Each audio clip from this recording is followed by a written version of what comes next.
Y hoy en Una Noche con Veneno, en la entrevista nos acompaña el expresidente Vinicio Cerezo para platicar de las funciones del Ejecutivo, Legislativo y Judicial. Señor expresidente, muchísimas gracias por venir. Es un placer saludarlo siempre. Ya había venido usted un par de veces, y unos 3 años y más ha pasado usted por todos los sets, es decir, la evolución de este programa, Una Noche con Veneno. Licenciado, si usted me lo permite, lo traigo a usted, ¿por qué?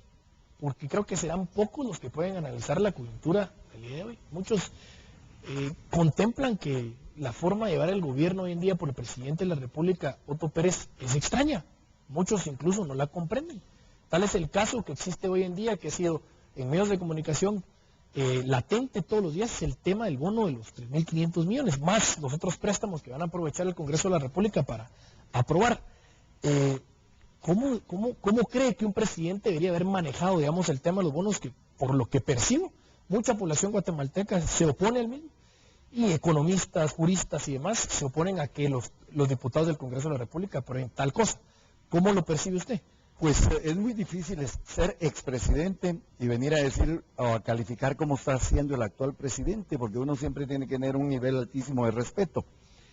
Pero yo diría que el problema fundamental del gobierno actualmente es tomar decisiones sobre temas coyunturales solamente, no tener una visión de mediano y de largo plazo, y no prever con suficiente tiempo de anticipación la necesidad de tomar algunas decisiones políticas, como por ejemplo la de los bonos. Porque yo diría en el tema específico de los bonos, y ahí voy a concretar, y ahí está el problema real, es que se tratan de resolver varios problemas con una sola medida económica. El gobierno necesita dinero, no hay para dónde, pero se rumora sistemáticamente, y lo están denunciando en el Congreso algunas bancadas, entre ellos pues la bancada Todos, Victoria, también creo que la UNE, están denunciando que hay muchos compromisos que se quieren adquirir o que no están adecuadamente legalizados o justificados.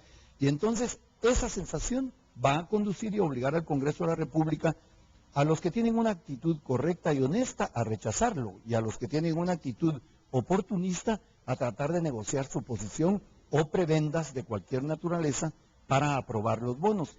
Y esa es la sensación que se ha creado y por lo tanto contribuye a la sensación de desconcierto, de que el gobierno no está dirigiendo las cosas con un norte claro y definido, y por lo tanto pues puede conducir al fracaso a estas alturas del partido. Le pregunto, licenciado Cerezo, vemos al principio cuando el general Otto Pérez Molina, nuestro actual presidente, toma las riendas del país en ese sentido por voto popular, el presidente de la República pasa por tener una bancada mayoritaria que la tiene, ¿verdad? Pasa después a decir que el Congreso de la República no sirve para nada, que sus ministros no acudan al Congreso porque van a ir a perder el tiempo.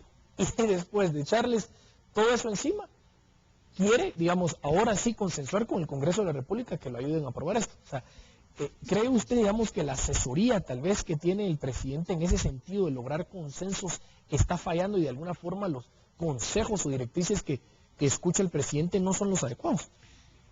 Mi impresión personal es que hay mucha gente que tiene la tendencia, ya de estar sucediendo lo mismo, a convencer al presidente que el presidente tiene que ejercer su autoridad e imponer o tomar decisiones que tengan que ser aceptadas por todo el mundo. Pero el problema de los procesos democráticos es que para bien o para mal obliga al presidente de la República a darse cuenta de que es uno de los 3 poderes del Estado y que definitivamente tiene que consensuar con los otros poderes para poder tomar decisiones que involucran a todo el país.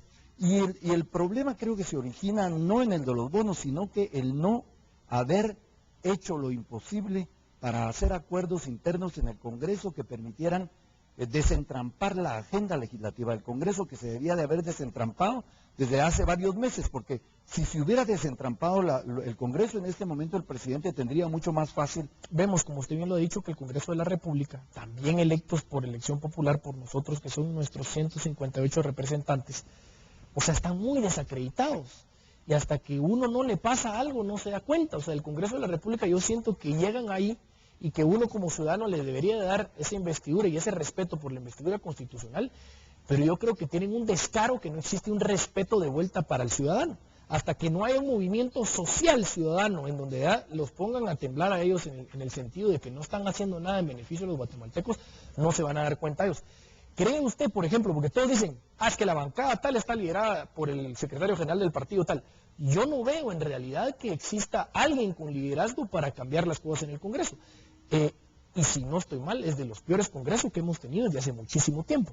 ¿Qué hacemos ante tal situación?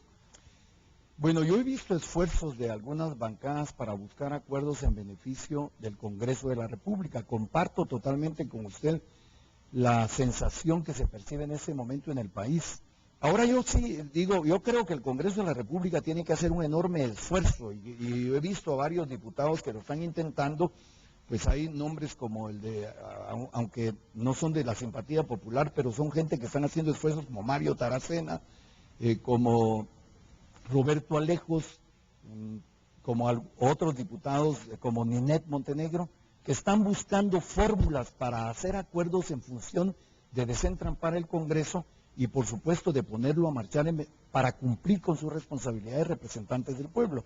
Pero si la mayoría de los diputados no se dan cuenta de su responsabilidad, de que ellos fueron electos para tomar decisiones en función de los intereses del pueblo y para el pueblo, como dice el lema democrático, entonces el Congreso se puede desprestigiar y alguien podría intentar, pues con un golpe autoritario, tratar de disolverlo y empujar otra elección, lo que sería una crisis gravísima para el país. Por lo tanto, el Congreso y los diputados tienen que estar conscientes, y yo se los digo, pensando siempre en el futuro y en una democracia que nos ha costado muchos esfuerzos, tienen que estar conscientes que esta oportunidad de los bonos puede ser una gran trampa histórica para desprestigiar totalmente al Congreso y poner en peligro el sistema democrático, o puede ser una gran oportunidad para que se abra una discusión a fondo con el Congreso, los diputados cumplan correctamente con su papel y su función, no acepten dádivas ni compromisos, sino que se apruebe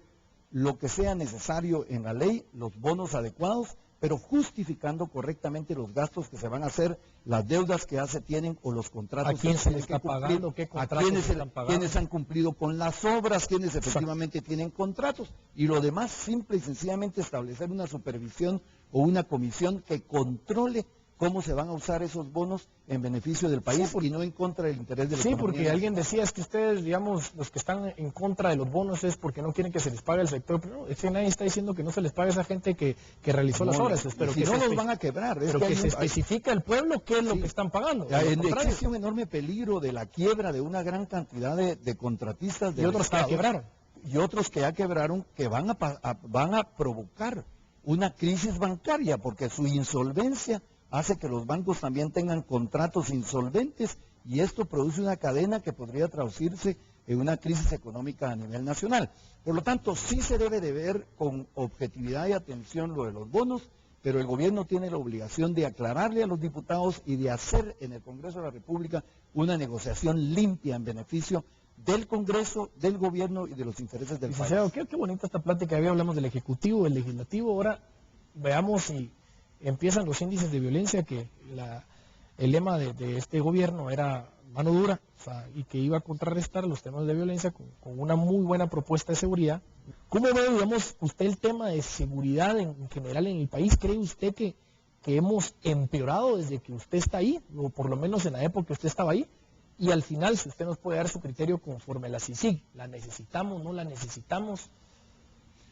Bueno, en primer lugar hay que reconocer que el tema de la seguridad sigue siendo un tema crítico en el país. El tema de la seguridad es un tema horizontal, transversal, que va a afectar la capacidad del gobierno, el crecimiento económico, la tranquilidad de la gente, la confianza de la gente en la democracia y por supuesto la confianza en circular libremente, que es uno de los derechos fundamentales en el país. No, ningún gobierno va a poder resolver los temas de seguridad en un solo gobierno. Y tampoco va a poder resolver el tema de la educación, necesita una generación para poder resolver esos temas, o por ejemplo el problema de desarrollo. Nosotros en la Fundación Esquipulas vamos a proponer ahorita un modelo alternativo de desarrollo. El 11 de septiembre lo estaremos invitando para que participe con nosotros en el 4º Foro Regional Esquipulas que vamos a desarrollar, y ahora es modelo alternativo de desarrollo, y se va a llamar el sueño centroamericano en camino a concretarse. Pero cualquier proyecto de desarrollo que esté dirigido a hacer crecer económicamente un país tarda muchos años y por lo tanto el que lo proponga debe de proponerlo en función de un acuerdo con los diversos partidos políticos para que se le dé continuidad en el futuro. Claro. Así son las cosas. La violencia es exactamente La igual. CICIG, ¿cómo lo ve usted la CICIG? En el tema de la CICIG, mire, yo creo que hubo un momento en que la CICIG era necesaria porque también se habían desprestigiado los organismos que aplican la justicia en Guatemala o que hacen investigación criminal. Yo creo que debería de haber una decisión en el tema de la CICIG. O se le amplía Su mandato y su área de competencia se regula para meterse en otros temas como por ejemplo la corrupción estatal, la criminalidad común, cómo afecta a la ciudadanía común y corriente y el cumplimiento de la tarea de los jueces, o mejor que se retire de regreso a las Naciones Unidas y que nos hagamos cargo nosotros del tema, porque una institución que era muy importante se empezó a desprestigiar con el tema Rosenberg, con una mala actuación del que lo dirigía en ese momento, señor Castresana. el señor Castresana, y en este momento empieza a hacer falta su función para colaborar con el Ministerio Público y con la Corte y hacerlo eficiente, porque, mire, en otro país del mundo, vamos a poner España, aquí han habido en la prensa denuncias específicas de corrupción entre los funcionarios públicos. En el Peladero se habla todo el tiempo, del periódico se habla todo el tiempo de eso. Usted lo ha tratado en varias oportunidades. Hay periodistas que, como usted, que tienen mucho valor para hacer algunas cosas y que deben de seguirlo haciendo. Y nadie sabe que el Ministerio Público haya empezado a abrir una investigación de oficio, porque debería de ser de oficio, sobre el tema de la corrupción. Hay cosas de corrupción que son demasiado obvias, o por lo menos aparentemente demasiado evidentes. Sí. Entonces, ahí debería de actuar. Por lo tanto, o se mete en ese tema, porque la corrupción sí es un tema que implica el vincular, obliga a que el gobierno empiece a vincularse con las patologías del mundo moderno, el crimen organizado y el tráfico de drogas. Claro. Por lo tanto, ahí debe haber una obligada investigación. Entonces, o la CICIG se mete en eso, o definitivamente, a través de los organismos del Estado y a través de la opinión pública, tenemos que forzar a que los organismos de justicia cumplan con su Si responsabilidad. no, que hagan maletas y se vayan. Exacto. Licenciado, muchísimas gracias. Yo creo que... Es un honor saludarlo. Y digo, con su experiencia por haber estado ahí y ahora estando afuera, creo que es rica la discusión con respecto a lo que hemos platicado. Solo déjeme decirle eso. Yo creo que esa es la responsabilidad de los expresidentes. Ya estuvimos ahí, recibimos el favor del pueblo de confiar en nosotros y darnos tal vez la aspiración más grande de un político. Entonces nuestra tarea es seguir trabajando para ayudar en aquellos problemas que no pudimos resolver y que no se han podido resolver todavía. Eso estamos haciendo en la Fundación Esquipulas a través de mi persona y en un trabajo constante de análisis de los problemas nacionales. Gracias, licenciado Cerezo. Muchas gracias. Además, a usted. presidente, No, vale. no vienen. Los he invitado, pero no vienen, ¿qué puedo hacer? ¿Cómo la vio? Bonita, ¿eh? Bien, bonito. Ni tomó café usted. Yo no me dio tiempo. Muy espontáneo tú.